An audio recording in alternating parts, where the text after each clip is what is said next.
Euro, what's going on in the NBA right now? So, some nastiness for sure. First off, we got the question: is Jrue Holiday underrated? And did he get snubbed from the All-Star game? Because here's a hold on. Let me see if I got the stats up. Let me pull this up real quick. Why Basically, what you mean? Basically, they're saying Jrue Holiday is having one of the best seasons of his career, and he's on a contender and got snubbed for the All-Star team. And they're basing this off of comparing it to LaMelo Ball. So, Jrue and LaMelo Ball are basically having the same numbers with the exception of the averages where, Jrue kind of like blows them out the water. Talking about field goal percentage, three-point percentage, and efficiency rating. And Stars who said Jrue is the most underrated player in the NBA. Kevin Durant, Steph Curry, Jimmy Butler, Giannis, Chris Paul, and the list goes on. So basically, Jrue is by his peers considered as one of the top guards, and LaMelo still got the nod for All-Star game ahead of him. What do you guys think about that? All-Star weekend is a nuts place. Like that's just like, let's vote the most rich and famous people into a game, like if it was in society, and let's just call that the best of the best. All-Star game doesn't mean anything. Jrue, you want to be a part of this? I know it's good on your resume, but at the end of the day, it means nothing. You just won a championship. You need to be focused on winning another championship because that's all we're going to remember you for. And the Bucks need to trade Chris Middleton before it's too late. But Jrue doesn't even get talked about. Yeah, I mean that's the way of life. I don't think that's true. Compared to Melo. Oh well, compared to Melo, yeah, I mean because it's a different flair. Yeah. And the hype behind his dad that cast on him. I don't know if LaMelo Ball dad was silent his whole life. That if LaMelo was have this same allure. Yeah. And I think the dad pushed that. Look at Lonzo. A good point. Look at LiAngelo. Lonzo, like, yeah, exactly. Jello's been able to stick in the league for whatever reason. Jello gets talked more than Jrue Holiday. Yeah. Chris Middleton, here's what I know. Jrue deserves to be on that team more than Chris Middleton, in my opinion, moving forward. You got to get rid of Chris Middleton, Milwaukee, because you're about to potentially lose this year. And if you do, his stock plummets so much that it's ridiculous. You should have tried to move him this year, but you can't because you got to try to run it back just because that's just like the gentleman thing to do. But it's no way that you're telling me that you don't want a better two. He's there on a max. So I'm looking at the league and I'm like, I could get Donovan Mitchell with Giannis. And Jrue. Remember when I said when I first started on the show, kind of reminiscing how I want to see Damian Lillard and Giannis together? And how they should have pulled that trigger then to get Dame and Giannis together. Mm-hmm. That needs. I want to see that now, Dub. I want to see that. Yeah, I want to see that. Like I want to see. I want to see Dame and Giannis and Jrue Holiday. I'm here for that. Mm-hmm. I'm here for that. I'm overall speaking, like I'm ready for the big three era to end and just go back to like duos because James Harden and Embiid is fire to me as well. You know what I mean? Like I would like to see that happen. So if we're talking Dame, you've seen it. Which means last year, Chris Middleton and Giannis. No. That was a big three. And this is why they say that Jrue is the most underrated player in the league. But Ron, go ahead. My fault. Go ahead.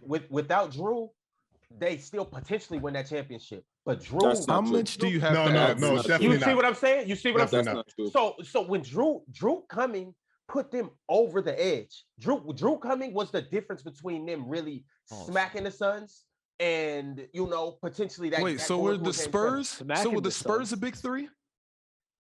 With who? So would they have won the championship without Kawhi? Because that's essentially no, because he's the Finals MVP. So when has there ever not been an era where there was a big three? When has it been the duos, Kobe and Shaq? No, LeBron and AD. Well, 2014 wasn't a big three. I wouldn't consider the Spurs, championship run with Kawhi to be a big three. It's just that Kawhi, that's when he started to come. How do you not? He just had a great playoff season. That Bucks exactly was not a big three. I want the playoff run versus the regular season. Why would I want you to kill all regular season to not show up in the playoffs? Bucks run was a big three. Not at all. Right, and the Spurs 2014, you could look at Duncan, Harper, Ginobili still as three prominent figures as all three Hall of Famers first ballots. 1,000%. But Kawhi did his thing though. With Kawhi on his heels, like Ron, so, it was team. Ron, I have a question. When you look back on it though, you think big three. When you see Kawhi's name, like a lot of cats, every championship, they're not gonna be like, oh, Kawhi wasn't this or that. They're just gonna see Kawhi. Every championship, big three. It's 3 or 4 guys where you got to give credit to them. Of course, you can go back and say, this team didn't. But if you go look at the stats and you compare them to other years of these big threes, right? I promise you the stats look the same. 2 guys averaging plus 20, another guy in the mid 15s. That's what it's going to look like. Ron, I have a question. Of course, his name isn't big enough. If the Bucks didn't win last year, would you even be calling that roster a big three? I was calling it a big three when they got Jrue. What? Keep in mind, I've been on the Bucks. I've been rocking with the Bucks since they had Jabari Parker. I feel like no one even knew who Chris Middleton was until they won the championship. Chris Middleton is the man for real, and he's the second most underrated player in the league. He didn't get his props until after who? I agree he's underrated, but I just said he's trashed up. I don't like him, bro. I don't like his style. Honestly, hold on. Yo, can we go? I don't like his style at all. I hear people saying that they picking Chris Middleton over Klay Thompson. Are y'all kidding me? Yo, keep in mind, I was just at the Milwaukee Bucks Blazers game. I wasn't courtside, but I was pretty damn close. And I was in the back, and I got Giannis is huge, by the way. Got to walk right by him. He's too much. But Chris Middleton, what he did during that game was insane. It was insane. No, what he did last year in the playoffs was great and everything, but people act as if he's this like guy. He's not this guy, bro. He's a good complimentary piece, yes, but he's way too inconsistent to me to be regarded as this guy. Like people was saying it's like a Kobe and Shaq thing. No, the hell it wasn't. Chris Middleton ain't no Kobe. Chris Middleton and Giannis ain't no Kobe and Shaq thing. Chris Middleton's a good player. I give it to him. Way too inconsistent for me. Way too inconsistent. All right, so since we started this with Jrue, let me bring it back. Where does Jrue rank in terms of guards? Is he a top or even just player? Now, let me go guards. Is he a top 5, top 10, top 15 player in the league? Guard in the league? Isn't Jrue the best two-way player in the league? Or guard? I mean, we would seriously have to consider that because obviously, defense. Wait. What are we talking about right now? Jrue. I'm sorry. What about Jrue Holiday? Is he where do you rank him? Is he a top 5 guard? Is he a top 10 guard in the league right now? What as in point guards and shooting guards or period guard? Is he a top? No, he's not a top 10 guard. No, if we're talking about point guards and shooting guards, he's a top 10 shooting guard for sure. I would still pick Russell Westbrook over Jrue Holiday. All right, now we just chatting. Now we just chatting. This season? Not this season. Russell's still good. Hey, Russ is my boy.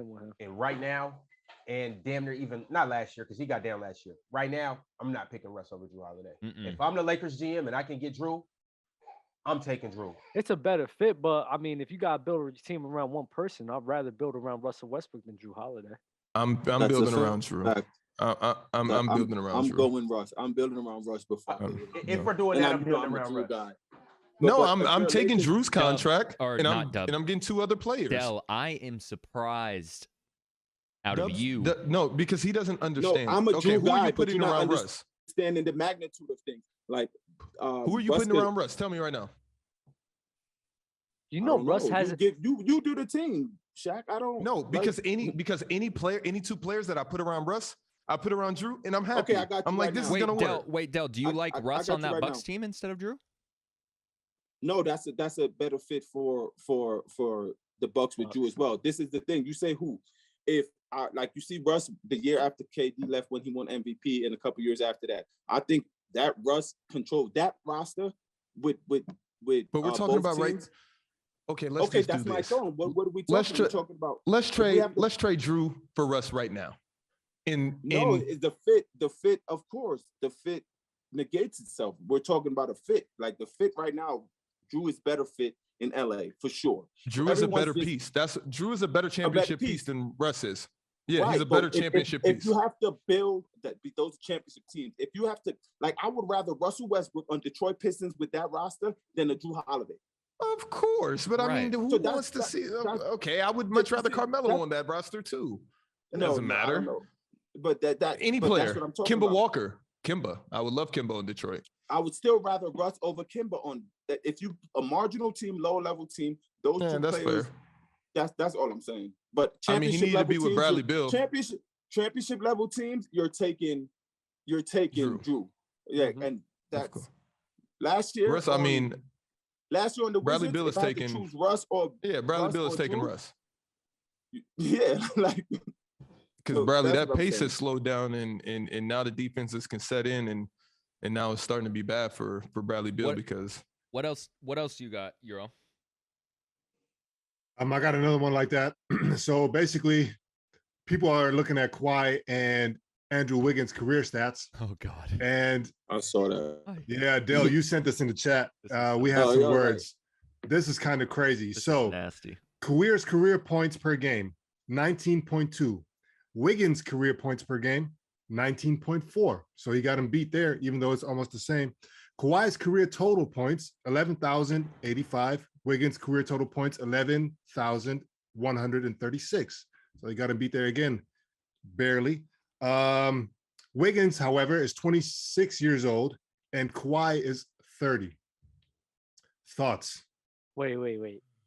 I want Wiggins to go to Toronto and win the Raptors a championship, and then we can have this conversation. So that's just my opinion. Wait, Euro, what are you saying? So I'm not saying anything. I'm saying the NBA community on Twitter, Instagram, wherever they just created a stat that honestly is to have this conversation. Basically. It's a side-by-side graphic that says that Wiggins is basically better than Kawhi across the board statistically, right? Oh, okay. Yeah. And Wiggins, because he was the number one draft, he never really panned out the way that, a number one draft is expected to pan out. And everybody has been on his head about it. However, he's always been a pretty solid player. And especially now with the Dubs, he's a great piece for them. And he's playing crazy. He, made the All-Star team, et cetera, et cetera. You know what I'm saying? He's also he's also never had the same opportunities as Kawhi Leonard, because Kawhi, obviously, he started off with a solid team in the Spurs. We just talked about them and how very early in his career, he was able to, be put in a situation to even win a finals MVP.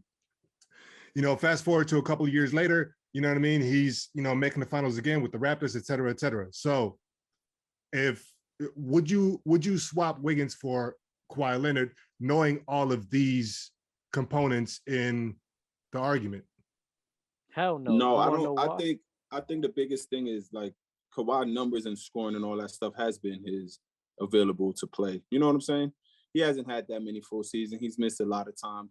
Wiggs hasn't missed that much times. I always used to, I think, argue with Shaq because I always been like, y'all get down on Wiggs. But if you look at numbers wise, Wiggs been scoring and all that stuff. It's just, he's nice. Yeah, he's been doing his thing, and he just had to be seen because he's averaging less points and all that stuff that he's averaged, but now he's being regarded because he's doing it in a winning system. So it's all about winning. I don't think Wiggs could go to Toronto and do what Kawhi did. But you never know. You never know until No, that leads me to the. Go ahead, Dub. I don't think so at all, because people fail to understand that all these scoring averages, everything is also due to opportunity. When Andrew Wiggins came into the league, and on the Timberwolves, he got traded from the Cavs, came to the Timberwolves, with the ability to just do what he can. You feel me? Just put up numbers that he can produce. Kawhi Leonard, he came into the league. He was undrafted, right? Or like a second or third round pick or something like that? Third round pick. There's no third round. Kawhi was top 15. Second. He was? Who said second? Kawhi Leonard was drafted 15th overall. Well, he was 15th overall. Out of San Diego State. He was 15th overall, right? Didn't get the keys. Didn't get the keys to the Spurs. That's my bad. Didn't get the keys to the Spurs. Round 3. Didn't really have a prominent role on the Spurs. And that is why his scoring averages, all those numbers are so low. That's my bad, bro. Round 3 is nasty. His scoring averages. I can't wait to the draft. Yo, you need wait. Let me finish this. After you post the Kimba. Let me finish his thought. Let me finish his thought. Round 3. Let me finish his thought. Pick 70. Let me finish his thought, because y'all gonna make me lose this shit. But You You lost already. no. Y'all made me lose it already, bro. Y'all made me lose it. When Kawhi came into the league, he didn't really have the keys or the freedom to do Of what course, he I can agree. the way that Right. Andrew Wiggins did. He went to a Spurs, he went to a system, and he grew into what he became today. Andrew Wiggins, he came into the league with the freedom to do what he can do. You feel me? That's why we can't go off of career points per game or career stats because it's all due to opportunity as well. So I Kawhi Leonard, actually agree with you, Dub. yeah, it I agree doesn't. with your It, point. No, it of course. doesn't do I agree with justice. your point. Yeah, But here's the real question. For Kobe Bryant. Here's the real Exactly. question, though. Here's the real question, because clearly Kawhi, is kind of like the poster child for load management, right? And now that he has across the board the similar statistics as somebody who is not on the same level in terms of like caliber of player, talent, and potential, how is load management going to affect Kawhi's legacy in the long run? Like, where are we going to rank him? You know what I'm saying? Nobody talks about Tim Duncan and his load management or Tony Parker Wait, when time out. Wait. when they were sitting games. When they were sitting games. Hold on. You talking about when Tim Duncan was sitting games in his 15th season, 16th season? Nobody brings that up. Nobody brings Why that up. would they though? He learned that from the Spurs. He learned that from the Spurs. Dub. Tyler Kidder said, and that quote, that might have been the most casual thing I've ever heard. What, the third round? Third round is bro. heat. I don't know. He just threw that out there. Third round is heat. If you're just tuning in, there's a Player's Choice Gridiron that Dub is the host of. It's actually quite a good show. LaRon and Dub, Player's Choice Gridiron. Dub might be a little. Yo, you good, Dub? Jiggy Capone gifted a sub. He Phenomenal. also subscribed himself. Thank you, Jiggy. Let's do a draft, man.